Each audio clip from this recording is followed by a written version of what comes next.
This week, we completely nerd out in a galaxy far, far, far, far, far away over that amazing Ahsoka season finale. And we also bring you some of the latest Marvel and DC rumors and news. Welcome to the Infinite Taylorverse.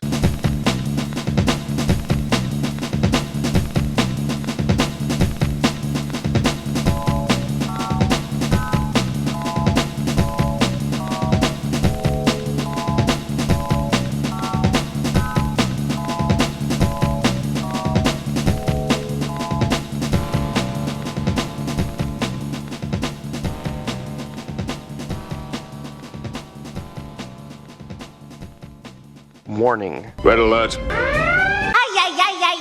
Danger, Will Robinson! Danger! That's the emergency alert. This episode is full of spoilers for some of the latest and greatest nerdy movies and shows. Spoilers. Listener discretion is advised. What's up, everybody? Welcome to the Infinite Taylorverse podcast. I'm Billy Taylor. And I'm Taylor Oxner. And this week, you guys know what we're up to. We're coming at you with all of the latest and greatest rumors and news and some takes on some awesome episodes of shows we've been into.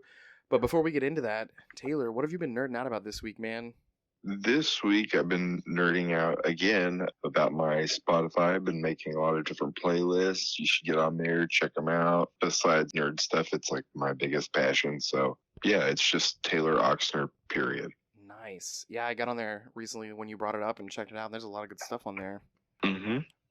Well, for me, this week, the nerd stuff that I'm nerding out about is more on the academic side of things. So I've talked about this before. I'm a high school teacher, teach biology and advanced biology this year. And we did that experiment where my students take those sterile swabs and we go around and they have to swab different surfaces in the building. And then we come back and put them on these little petri dishes that I put together for them and put them in an incubator. And then a few days later, you see all the nasty bacteria that's been growing in those places. And today was the results day, and man, there's some gross stuff growing, and it was awesome. Oh, cool. I told them all, I said they all got to swab 3 things, and everyone had to swab their own cell phone and then 2 other things in the building. And let's just say these kids' phones are nasty. I couldn't probably say anything better, but yeah. I told them, man, you guys got to lay off these things for a little while and let them breathe every now and again. Jeez. But as a science nerd, this is probably one of my favorite experiments, and that's kind of what I was nerding out about this week. That's fun. That's a lot of fun. Well, hey, let's jump into Marvel news. So this past week, we got to watch the first episode of Loki. And Finally. I know, right? It picked up right where the last one left off, and what'd you think about it? Oh, man. That show, I was like, the first thing is like visually, that show is so cool. Yeah. How everything kind of looks antiquated, but not. It's just, yeah, I was blown away just by like the whole visuals of everything. But beyond that, the whole Loki going back and forth between the parallel dimensions, or times. I was about to say, was it time travel specifically with him, it seemed? It seemed that way, and that's what I took from it as well. So that means Kang made the place, and we know that. Right. But we don't even know anything past that, right? I don't think so. So that's very interesting to me. Was that Kang the Kang from The Man at the End of Time? And he's dead now? I think... Or is that Kang? Well, the He Who Remains set up the TVA to keep all the other Kangs at bay, I thought. So maybe it was the He Who Remains guy who created this place, but he's gone now. So who knows what's coming in to kind of take over. Yeah, and then also I thought about the fact that what if that was like a council of Kangs who opened it? That's why there's multiple Kang faces on the big, what do you call it, wall behind the war table. No, that makes sense. That gets revealed. Yeah, just a group of them put it together to keep things under control. Yeah. But yeah, that makes sense to me. There were a few pretty cool things in there.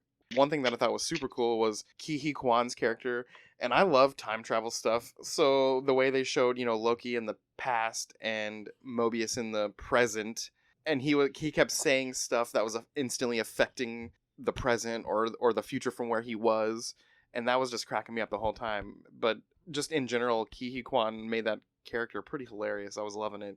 That's awesome. And this was kind of a side note thing that I didn't notice right away, but I went back and watched it again after I read some stuff online. But the Casey character was listening to an episode of a podcast, and it was the same podcast that Mark Spector listens to on the Moon Knight series. And I thought that was kind of funny. That is cool. Yeah, I would have never caught that, but I was just reading an article about the show online, and that was one of the things that said blink and you miss it. And I'm like, whoa, that was pretty cool. I never would have caught that.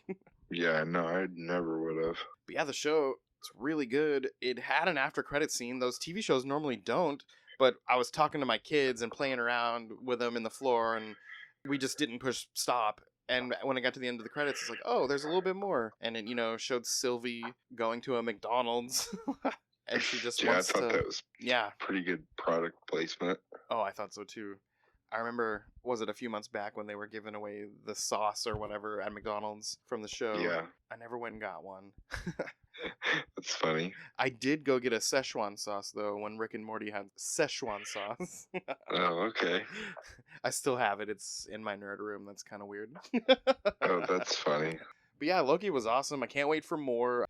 I have a Star Wars-shaped hole in my heart right now, so I'm glad we got Marvel over here making up for it. Yeah. Well, a little bit of rumors and news. It sounds like the director, Matt Shakman, who's directing the Fantastic Four movie that's coming up pretty soon, before we know it, he says that the whole team has been cast, and it's going to be unlike anything we have ever seen before. And that's it. He was teasing us. He said nothing else. And it just made me want it even more than I already did. What's that even mean? I don't know. I kind of hate that. Yeah. Because it gets excited, but at the same time, you're just like, but it's your thing. You're going to say that about your thing. That's true. So every time somebody says something like that, I have to kind of give a little bit of a, too, because I'm just like, all right, man, we get it. You like your thing, and you think your thing's awesome.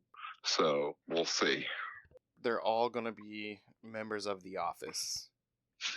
Jim for Mr. Fantastic, Pam for The Invisible Woman, let's see, Kevin for The Thing, and, I'm tempted to say Ryan for The Human Torch, but I'm going to go with Creed. No, Creed's more like the Herbie the robot. Right. Okay, let's go with Meredith. She's got red hair. Yep. Anyway, that's going to be fun. I can't wait to see it. We've got Spider-Man Freshman Year. It's that animated series we've heard about. It keeps getting delayed, and yeah. I had honestly thought that was never going to come out. I had fully resigned to when you sent that email and I saw that. I was like, no way. Really? That's so cool. Really happy for that to finally come out because it's supposed to tie right in with the movies. And it said the release date is going to be November 4th, 2024. So we still have quite a bit of time for it, but it is happening. They've put an official date on it. That's awesome. Now, because of the strike that's been happening, a lot of stuff has been pushed back. Echo has been pushed to sometime in mid to late 2024. They didn't even give that one a date, narrowed down a bit. But Agatha, which was going to be called Agatha Coven of Chaos, is now reportedly going to be called Agatha Darkhold Diaries. And this premieres in September 2024. Wasn't it originally supposed to be called Agatha House of Harkness? Yes, I remember that one too. Agatha House of Harkness and then Agatha Coven of Chaos. But now they're saying it's Agatha Darkhold Diaries. Okay, whatever. I mean, as long as, what's her name? Catherine Hahn is in it, I'll be happy. Oh, yeah. The synopsis says something finally breaks the spell that was put on her by Scarlet Witch, and she wakes up from it, but she's powerless. So this series is her trying to get that back. Oh, okay. And then we got Daredevil Born Again has been pushed back to January 2025. And then Ironheart was pushed back to September 2025. Yeah, that sucks. Yeah, but hey, something to live for, right? Oh, yeah. Well, over with DC, there's not really a whole lot going on. There's a big rumor floating around right now that the sequel to the Matt Reeves The Batman movie is going to have Hush as the main villain. Yeah, I can see it. I can totally see it too, because it's kind of grounded in realism and all that good stuff they like to try to do. I remember hearing things that it was going to show Clayface, which was just a big old rumor, but Yeah, that's what I had heard originally too, and I was like, oh, that's kind of nutty. right, maybe it'll be both.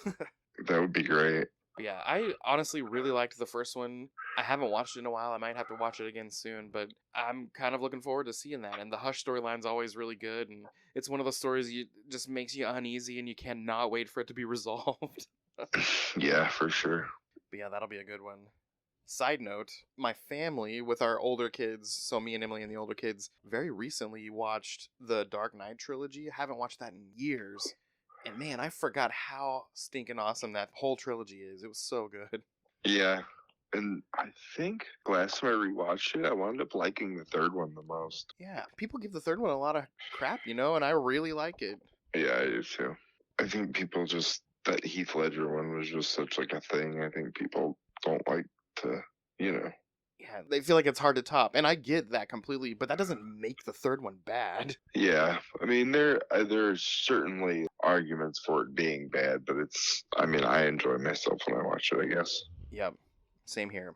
One final DC thing, I was reading this interview with the person who directed the canceled Batgirl movie, and the comment that stood out to me was, he's so sad that it's never going to see the light of day because Brendan Fraser's portrayal of Firefly alone would have earned him an Oscar, according to this director. So, dang it, I want to see that now. That's hard to believe. Right. No. Are you getting more, of course people say that about their own things vibes? That's even worse, I think, than the first thing. Because it's Firefly. Right. You're not, is it going to be like the wrestler of Fire? Like, I don't understand what they're trying to do here. Like, do they want Firefly to be like Thanos? I mean, it's like a step away from Killer Moth. It's awful. Oh my gosh. Maybe he just had a really sucky life that he had to play through. I don't know. I don't know. That stresses me out. Anyway, I go can ahead. tell. Like, why would you say something like that? That's so ignorant. Anyway, okay, go ahead. Well, that kind of wraps up DC. Over with Star Wars. First, I'll say, before we get into talking about the fantastic finale of Ahsoka, the Skeleton Crew series is going to be the next piece of Star Wars, and it premieres January 2024, and it takes place in this same Mando, Ahsoka, Boba Fett timeline we're currently watching all this cool stuff in right now. And yeah, it's going to be starring Jude Law, and it's just a random hodgepodge of people from all over the galaxy, and they really haven't said much about it. And yeah, it's Star Wars, so I'm totally down. Can't wait for that. That sounds awesome, actually. I like Jude Law a lot. And then that season finale of Ahsoka, and I say season because people have pointed out on Disney Plus that it no longer says limited series. They took that away. Oh. So perhaps we shall get a second season at some point. I don't know. Perhaps. I was surprised that she was alive at the end of it, to be honest. Honestly, same. I 100% expected death in this episode. I did too. I expected someone to die, and no one died. Right? Except Morgan Elsbeth. She kicked the bucket. But I saw that coming because Thrawn's kind of evil. Yeah. But yeah, this episode was amazing. Gosh, this is going to get a little out of order, but the first ever zombies in Star Wars? Yeah. Those were so That awesome. was so cool. And it makes me wonder who Enoch is even more. Right? Which we got no more information about him. Oh, none at all. At all. I wonder if he's one of the Knight brothers, or if he's just a trooper that was part of the team, or who knows. I need to know. Same. Is he a zombie? A sentient zombie? He could be anything at this point. Yeah, he could be like a wizard or something. I don't know. Maybe it's a bowling alley. Maybe it's a boat. You know how much we've wanted one of those. Yeah. But yeah, Star Wars Zombies, super cool. The part where, one had Sabine up against the wall and she force pulled her lightsaber to herself and set it off real quickly through its head. I'm like, oh my gosh, this is like The Walking Dead. Yeah, it's awesome. It was so cool. But man, they made a big deal about all the cargo that Thrawn is, putting into the Star Destroyer.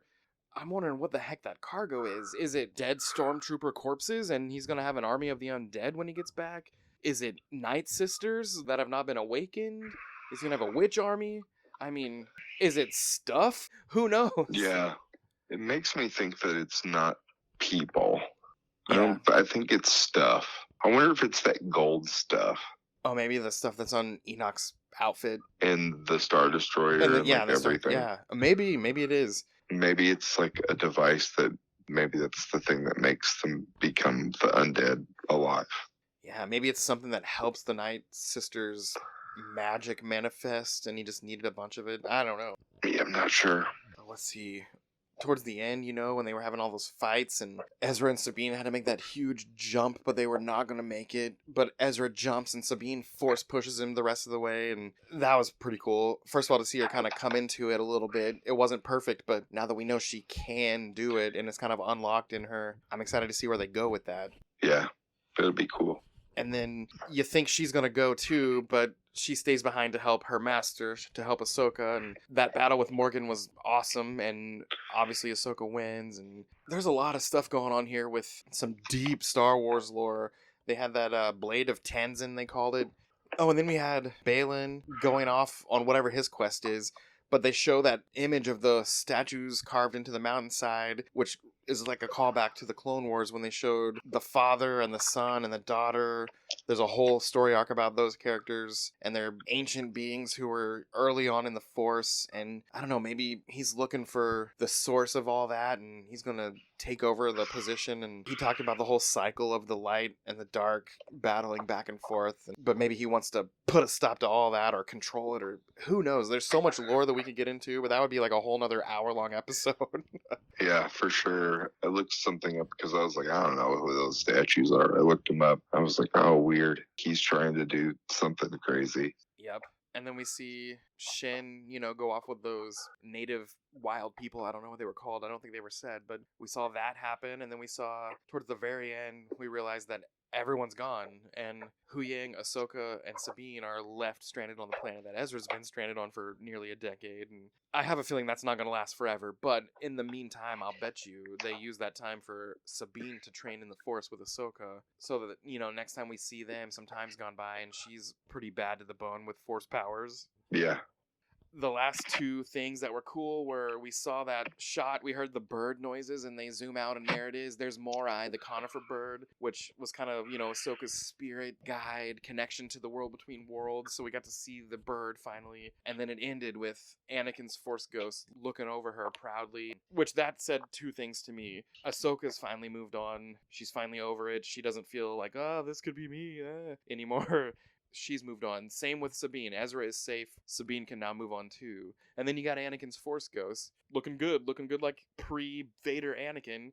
And so maybe his spirit is finally moving on too, and he manifested as a Force ghost, and kind of like he did at the end of Return of the Jedi. And yeah, it was awesome. I was feeling all the feels this episode. Am I the only one who feels kind of like he shouldn't get a good-looking Force ghost because of what happened? Oh, I feel even like harsher than that. I feel like the dude, he messed up. I don't know if he deserves that redemption afterlife. I don't know. I've been thinking about that lately, like watching the Clone Wars show and just thinking, you're about to, in a few more seasons here, kill some kids.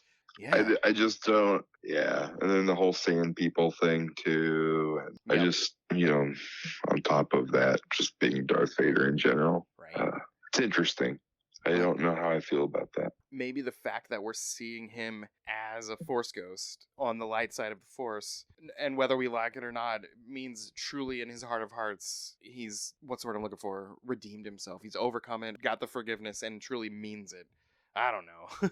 Yeah, possibly. But yeah, it was awesome. I'm really going to miss watching this show each week and cannot wait to see what's to come. I know we're going to get that Skeleton Crew series, and then I think another Mando season and another Ahsoka season and maybe one more season of something, and then we're going to get that Filoni movie, I think around 2027 maybe? I don't know, but I need it. Yeah. Yeah, that was really good. Even like now I want to watch Rebels even more. Oh, it's so good. Once you get through Clone Wars, and now you got so much time. Once you get through the Clone Wars, and I think you're past season 3 now, right? I'm on season Oh, on 3. season 3, okay. 4 to the end are literally the best parts of that series. And then all of Rebels is really good. It kind of starts, a little kiddish, but not to the extent of Clone Wars. It gets real good and real adult, for lack of better words, real fast. I kind of figured. But yeah, that's about it over in the Star Wars world. In the random else worlds out there, at some point we are going to come to you guys and we're going to talk about all kinds of stuff like One Piece and Gen V, and there's some cool movies coming out that we want to watch and all that stuff. Oh, one piece of news though before we kind of wrap things up. For those of you who were fans of that Labyrinth movie with David Bowie from back in the 80s, it sounds like the sequel to Labyrinth is finally in development, and it's going to be helmed up by the recent director of the Doctor Strange movies. So, I don't know, that sounds kind of cool to me. It sounds kind of cool. I hope they do one of those CGI David Bowies. Yeah, that would be cool to pay homage to him, but do it good. Yeah. But yeah, that's really all the news for this week. So, as for us here at the Taylorverse, I've been Billy Taylor. And I'm Taylor Oxner. And come back next week, you guys. Same Taylor time, same Taylor channel. Talk to you guys later. Bye. Bye.